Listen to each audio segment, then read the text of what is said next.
Chittaranjan railway men's congress working committee की बैठक संपन्न, कई एजेंडों पर लगी मुहर। चित्तरंजन रेलवे मेंस कांग्रेस का दूसरा वर्किंग कमेटी की बैठक R7 यूनियन ऑफिस में संपन्न हुआ, जिसमें कि यूनियन के सभी पदाधिकारी एवं अन्य सदस्यगण मौजूद रहे। इस संबंध में चित्तरंजन रेलवे मेंस कांग्रेस के GS इंद्रजीत सिंह अध्यक्ष, SK शाही कार्यकारी अध्यक्ष, नेपाल चक्रवर्ती ने संयुक्त रूप से बताया कि चित्तरंजन रेलवे मेंस कांग्रेस का दूसरा वर्किंग कमेटी की बैठक यूनियन ऑफिस में संपन्न हुआ, जिसमें कि इस बैठक में कुल 5 एजेंडों पर चर्चा हुआ। उन्होंने बताया कि इस बैठक में GIS, प्रमोशन, इंसेंटिव पर मुख्य रूप से बात हुई है। बैठक में कहा गया कि कर्मचारियों के हित के लिए संगठन हमेशा तत्परता के साथ खड़ा रहेगा। बैठक में जानकारी दिया गया कि जल्द ही संगठन के केंद्रीय नेतृत्व को लेकर चित्तरंजन में मीटिंग आयोजित किया जाएगा। वहीं दूसरी तरफ चित्तरंजन रेलवे कारखाना से सेवानिवृत्त हुए रेल कर्मचारी नेपाल चक्रवर्ती को चित्तरंजन रेलवे मेंस कांग्रेस की ओर से भावभीनी विदाई दी गई। यूनियन ऑफिस में आयोजित इस विदाई समारोह में चित्तरंजन रेलवे मेंस कांग्रेस के सभी पदाधिकारी एवं सदस्यगण मौजूद रहे, जहां की यूनियन के सदस्यों ने पुष्पगुच्छ एवं शॉल ओढ़ाकर तथा स्मृति चिन्ह भेंट कर सम्मानित किया। वर्किंग कमेटी के संपन्न होने पर GS इंद्रजीत सिंह तथा अध्यक्ष SK शाही क्या कुछ बोल रहे हैं, उसे सुनने से पहले यदि अभी तक आप मेरे चैनल सब्सक्राइब नहीं किए तो जरूर कर लें, ताकि क्षेत्र की हर खबर आप तक पहुंच सके। धन्यवाद।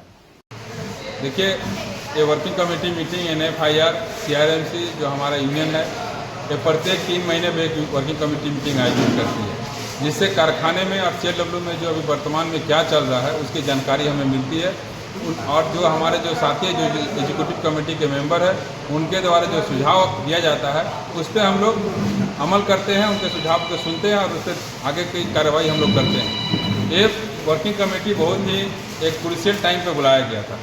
आज बंगाल में सत्ता परिवर्तन के बाद आप देख रहे होंगे कि चित्तरंजन में सभी जगह पे एक गुंडागर्दी का माहौल तैयार हुआ है। बाहर के लोग आकर यहाँ पे गुंडागर्दी कर रहे हैं और इससे कर्मचारियों में एक डर है, भय है। इस माहौल में आज हम लोग यहाँ इस मीटिंग को कर रहे थे। इस मीटिंग में हमने निर्णय लिया है कि जो कर्मचारियों का जो GIS का जो पेमेंट होता है, जो इंसेंटिव पेमेंट होता है, अभी ऑनलाइन होने के बाद बहुत सारे कर्मचारियों को अब काम करने के बाद भी जो उनका हक का जो मेहनताना उनको नहीं मिलेगा। इसलिए हम लोग चाहते हैं कि जो इंसेंटिव का लाभ जो दूसरे प्रोडक्शन यूनिट हैं, जो कपूरथला में है, श्रीलंका में है, उसकी तरह जहां वहाँ GIS लागू है, वहाँ यहाँ के वर्करों से इंसेंटिव उनका बहुत ज़्यादा है।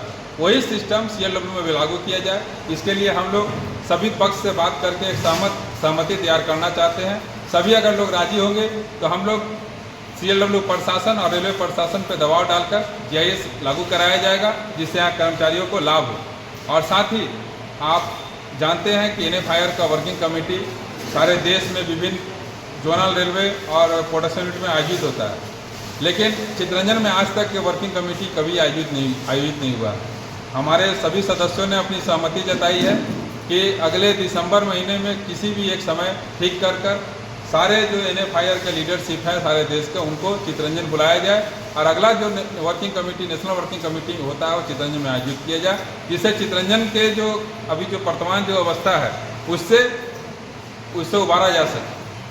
और भी जो दूसरे स्टाफ समस्याएं हैं उनको लेकर भी चर्चा हुई है और हम लोग उसके तरफ सकारात्मक तरीके से देख रहे हैं। तो प्रशासन हमारी बात सुनेगी, हमने जो डिमांड दिया है उसको करवाएगी।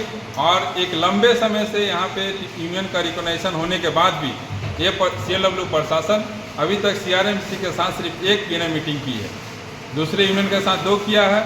लेकिन जब इन्होंने वादा किया था, PNM जब स्टार्ट होने वाला था, तब कहा था कि साल में हम लोग 4 वर्किंग कमेटी PNM मीटिंग करवाएंगे। लेकिन आज 2026 का आज आधा साल से ज़्यादा बीत चुका है, लेकिन एक भी PNM मीटिंग नहीं हुआ है। जब PNM मीटिंग नहीं हो पा रहा है तो कर्मचारियों को अपने कर्मचारियों के जो अधिकार है, जो उनकी मांगों है, उनको सही जगह पर रखने का हमको मौका नहीं मिल रहा है। अगर प्रशासन जल्दी इस पर कार्रवाई नहीं करेगी तो ये जो कर्मचारियों में अराजकता फैलेगी और कर्मचारी सड़कों पे आएंगे और प्रशासनिक ऑफिस के सामने धरना प्रदर्शन करेंगे। सर, जो प्रशासन है उसको भी इसके बारे में सोचना चाहिए और जल्दी से जल्दी PNM मीटिंग आयोजित करके कर्मचारियों के जो समस्या है उनके समाधान के बारे में भी सोचना चाहिए। जैसे NFIR का जो हमारा बायलॉज है उसके हिसाब से हमें साल में 3 वर्किंग कमेटी करना है। आज हमारा दूसरा वर्किंग कमेटी हुआ CRMC का, जिसमें बहुत सारे एजेंडा हम लोगों ने यहाँ पर रेजोल्यूशन पास करवाया। उसमें जैसे हमारे जनरल सेक्रेटरी ने कहा यहाँ पे इंसेंटिव का बहुत बड़ा प्रॉब्लम आने वाला है। हम उत्पादन पूरी का पूरी देते हैं, लेकिन हमें जो इंसेंटिव कम दिया जाता है। आए दिन देखा जाता है कि एडमिनिस्ट्रेशन कुछ ऑर्डर ऐसे निकालते हैं, जैसे जॉब में उनका कार्ड बुकिंग होता है इंसेंटिव को लेकर, या फिर उनका प्रमोशन वाले जो मौलिक अधिकार होते हैं एम्प्लॉय का, उसमें बहुत सारी जगह पे अंकुश लगाने की कोशिश करते हैं। हम लोग उनका जोरदार उसका विरोध कर रहे हैं, और इसमें हम लोग रेजोल्यूशन पास किया पर एडमिनिस्ट्रेशन कुछ वंचित करने का कोशिश किया, तो हमारे जनरल सेक्रेटरी ने क्लियर रूप से कह दिया है कि हम धरना प्रदर्शन के माध्यम से हो, हम शांतिपूर्ण तरीके से लड़ाई करके हम उसमें किसी भी तरह से किसी भी मौलिक अधिकार का हम लोग कटाव करने वाले नहीं है जो मैनेजमेंट करना चाहती है। आज हमारे इसमें सबसे बड़ी हमारा रेजोल्यूशन इसके लिए पास हुआ है। साथ ही हमारे जनरल सेक्रेटरी ने कहा कि पूरे हमारे भारतीय रेल के जितने लीडर्स हैं जो भारतीय रेल को उत्थान के लिए एड़ी चोटी एक करके लड़ाई कर रहे हैं, उन सभी लोगों को यहाँ चित्तरंजन की धरती पर आगमन करा के हम लोग उनको दिसंबर महीने में कोशिश कर रहे हैं कि हम दिसंबर महीने में उनको यहाँ पे जब लाएंगे, उन्हें टेक्नोलॉजी हमें जो रेलवे में जो आ रहे हैं उस नए टेक्नोलॉजी को हम चित्तन में कैसे इंप्लीमेंट करें, उन नेताओं के माध्यम से हम रेलवे बोर्ड के हो या रेल मंत्रालय में हो या प्रधानमंत्री कार्यालय में हम उन्हें भेजने के लिए हम अपना